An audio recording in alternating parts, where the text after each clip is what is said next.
अवामी news ST पारां 1 December सकाफ़ती दिहाड़ो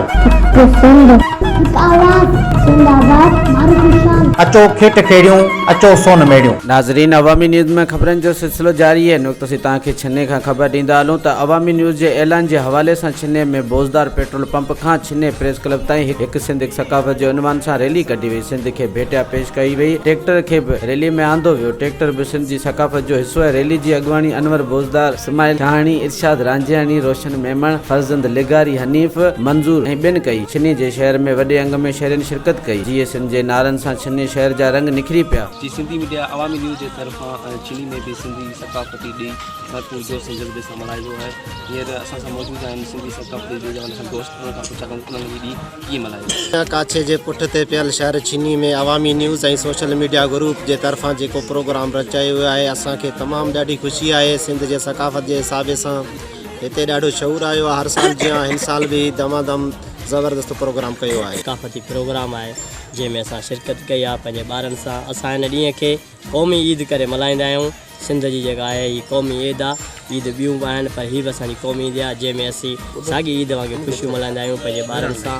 ऐं जेके पंहिंजा दोस्त आहिनि उहे गॾिजी सिंधी टोपी जो जेको आहे सकाफ़ती ॾींहुं आहे, सालनि खां ऐं सदियुनि खां जेका तहज़ीब असांजी रही आहे उनखे असां भरपूर नमूने मल्हायूं था। असीं जेको आहे दादू ज़िले खां जेको आया आहियूं काछे जे पोइते पियल इलाइक़े छिन्नी में सिंध जी सकाफ़त जे ॾींहं ते हीअ ॾींहुं असांजे ईद जे ॾींहं खां घटि न आहे। ऐं असांखे हीअ टियों साल आहे असीं छिन्नी जे पोइते पियल इलाइक़े में अची सिंध जी सकाफ़त जो ॾींहुं मल्हाईंदा आहियूं। जीअं हितां जे नौजवाननि खे, हितां जे जेको आहे नंढड़नि ॿारनि खे ख़बर पए त असांजी सिंध जी सकाफ़त टोपी आहे, असांजी सिंध जी सकाफ़त अजरक आहे।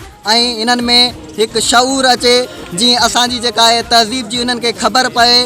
उन हिसाब सां असीं हर साल जेको आहे छिन्नी में अची काछे जे पोइते पियल इलाइक़े छिन्नी में अची हीअ जेको आहे सिंध जी सकाफ़त जो ॾियारो भरपूर नमूने सां मल्हाईंदा आहियूं। जीअं असां छिन्नी में बि सकाफ़त जे मल्हायूं था। असांखे वॾी ख़ुशी आहे ईद वांगुरु असां हीअ भरपूर नमूने सां मल्हाईंदा आहियूं। इंशाअल्लाह अॻिते मल्हाईंदा रहूं।